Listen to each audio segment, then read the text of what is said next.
Hello, hello, hello. Good morning, Mr. Frecknell and everybody at Priors Wood Primary School. My name is Alistair Humphreys. I'm an adventurer and an author. I've written books like The Boy Who Bite the World. Thank you for reading it. And The Girl Who Rode the Ocean.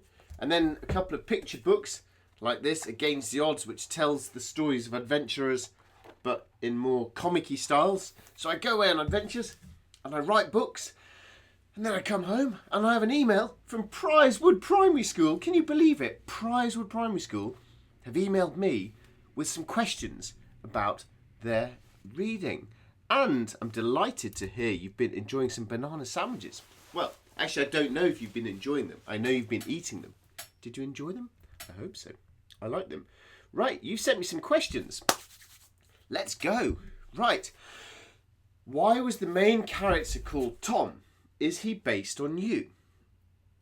So my name is Alistair and I actually cycled around the world for 4 years. I went through 60 countries and I had all of the same adventures that Tom has in the books you've read.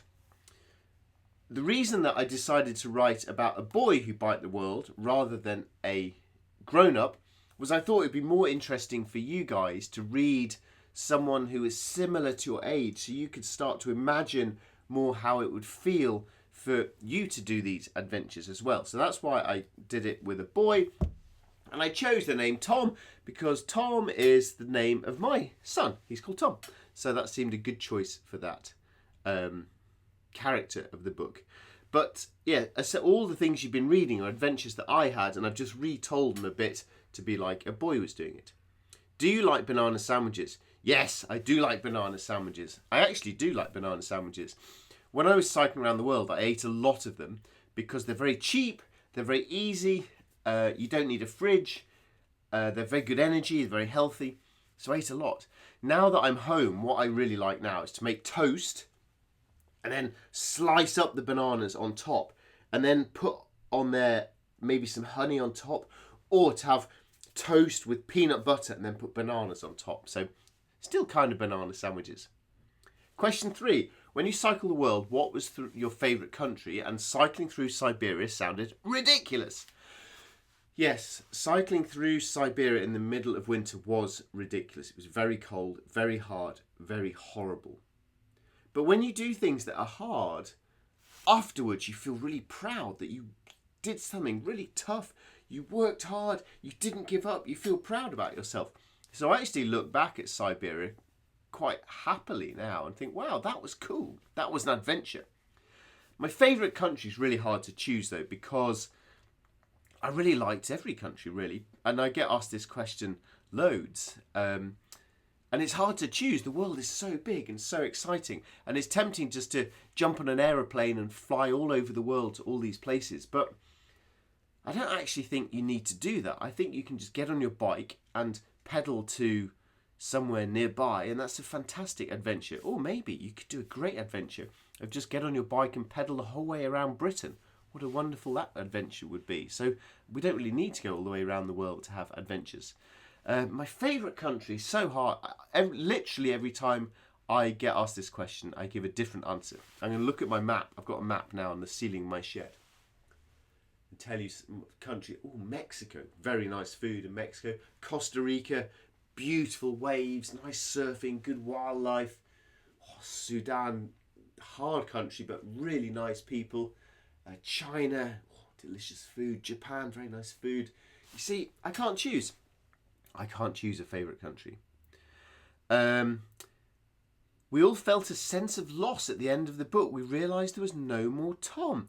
How did it feel to finish a journey like that? Well, you say there's no more Tom, but here we have a new book of Tom getting back into action, which is good news.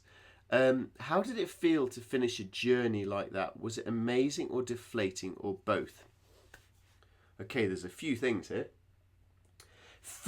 So when I cycled around the world, getting to the end felt exciting because I was going to get to see my friends and family again. I hadn't seen my country or my village or my family for 4 years, so I was excited about that.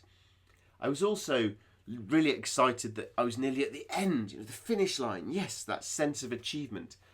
I felt relief. Oh, tomorrow I don't need to ride my bike anymore. I can just lie on the sofa and watch TV. I've deserved that. But I also felt sad. Oh, this amazing adventure's come to an end.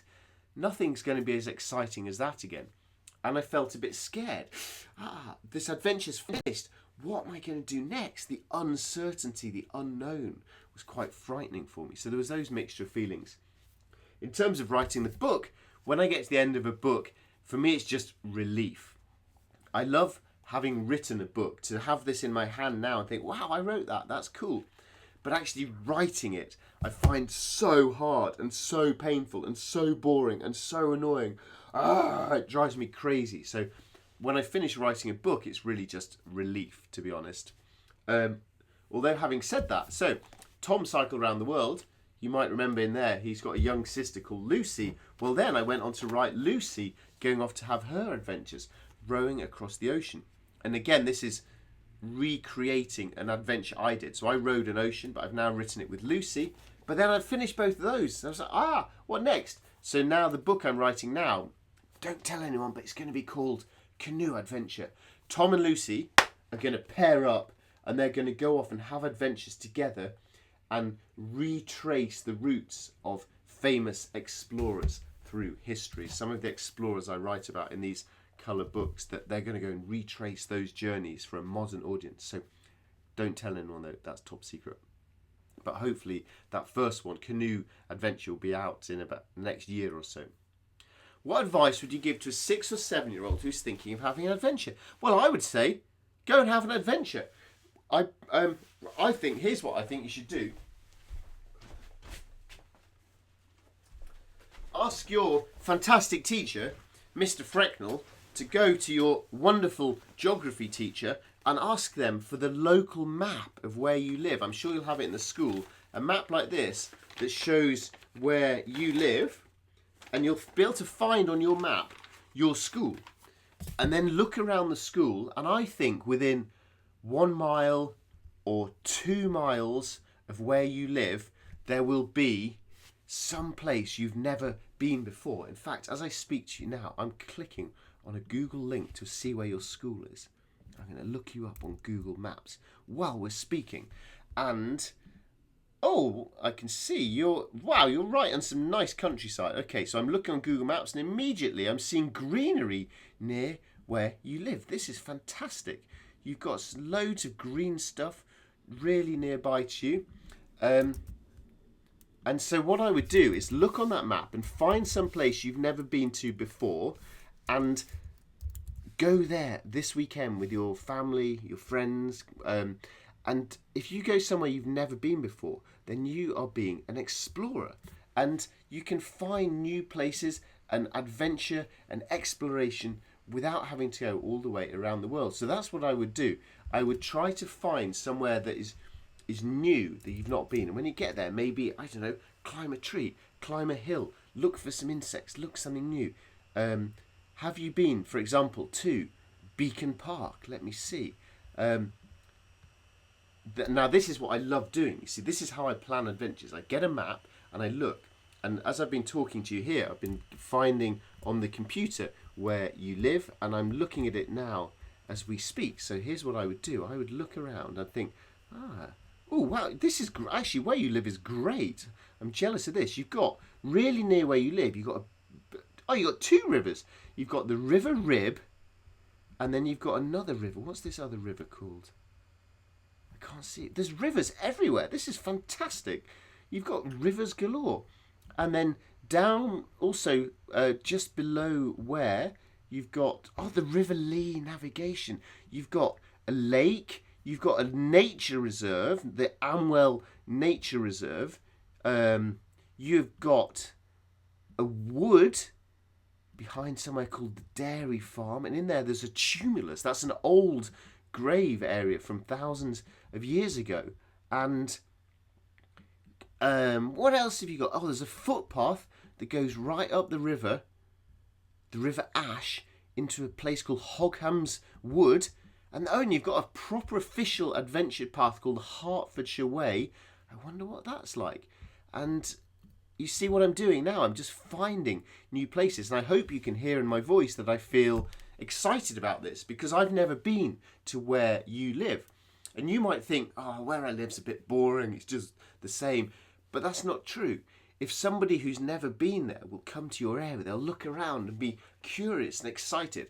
Exactly like you or I would be if we suddenly disappeared to China. You'd think, wow, this is an adventure. So what you need to do is to try and find adventures close to home and to find them every day, not just dreaming of adventures you can do when you're big and old. So yeah, get your local map and go find some adventures and go somewhere you've never been before. And if you can find somewhere close to where you've never been before and look around you, you're being an explorer. Sorry, that was a long answer because I was trying to Google and type and speak all at the same time. And that's 3 things. And my brain is too small to do 3 things at once. But thank you very much for reading my book. Thank you for sending me some questions. And thank you for dreaming of your own adventures. Good luck. Bye-bye.